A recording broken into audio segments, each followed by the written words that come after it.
The vast majority of us model railroaders don't have any real rhyme or reason to how we run our railroad, and that's great.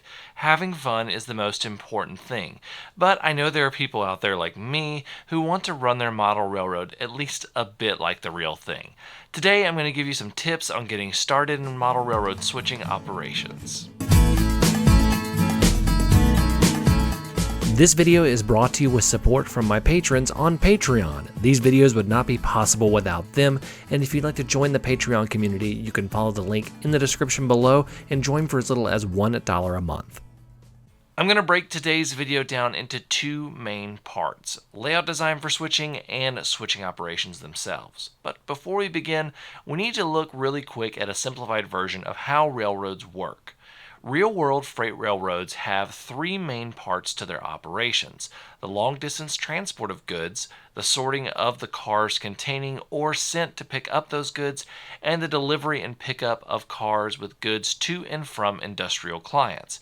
Now you can get incredibly detailed in this portion, and for that I do recommend the channel DJ's Trains. He has a ton of info on this. But by understanding these three basic parts of the way a railroad works, you can start to figure out how to do switching on your model railroad. Now, if you haven't yet designed your model railroad, there's a few things you can incorporate that will help you when doing switching operations. The first is a connection off of the layout. Railroads do not operate in isolation, so you need a place for your cars to come and go. This can be as simple as a spur that goes off the edge to a track cassette that you've built, all the way up to a massive hidden staging yard. Either way, having a place for trains to go is going to give you more realism and operational efficiency on your railroad. The second thing is what is called a runaround track.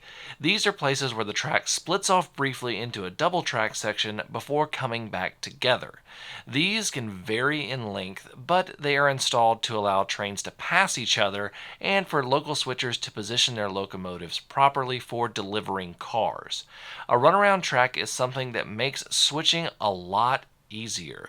If you have a compact railroad, you may have to get creative. When I built MRR1, I designed it so that you could use the loop of track as a runaround track.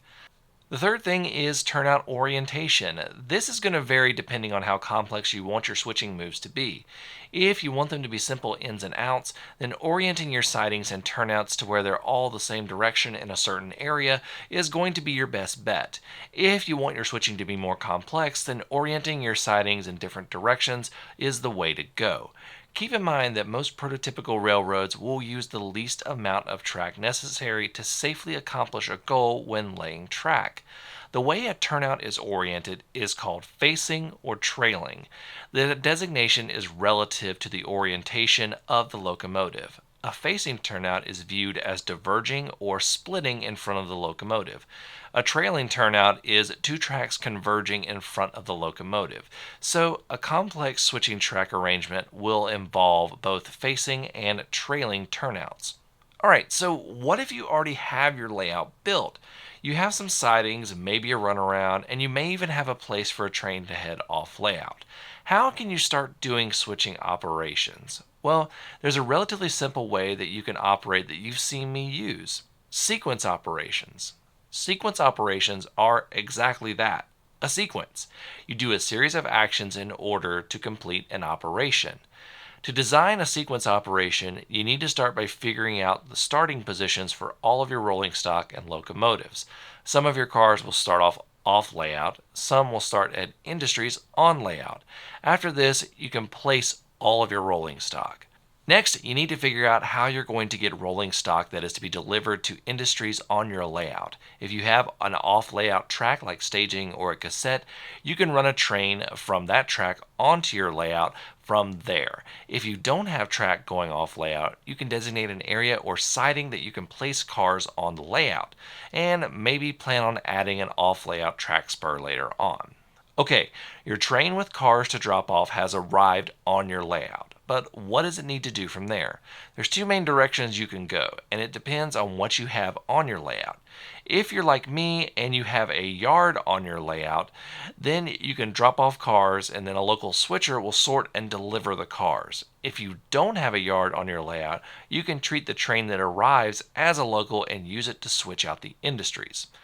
Alright, so your rolling stock is now in play and on the layout. It's time to switch.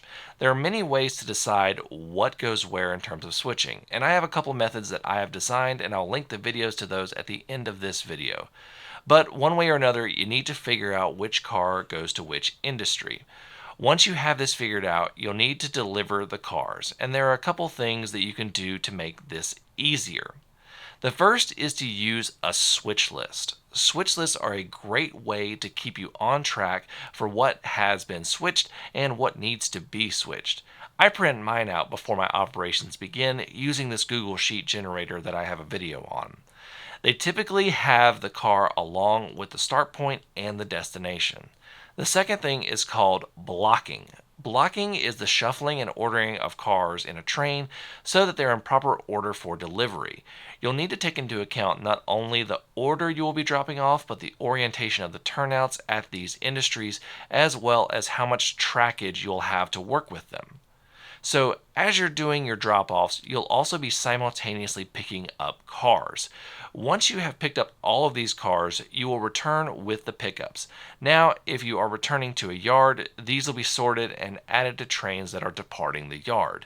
If you don't have a yard, you will be taking them to your off-layout point, whether it's parking and removing them or driving the train onto an off-layout spur. Switching can be a really fun way to bring your railroad to life. If you want some more details on switching, check out the videos I have linked at the end of this video. Thank you all so much for watching. Until next time, I'm Jimmy from the DIY and Digital. Stay safe, be kind, and happy railroading.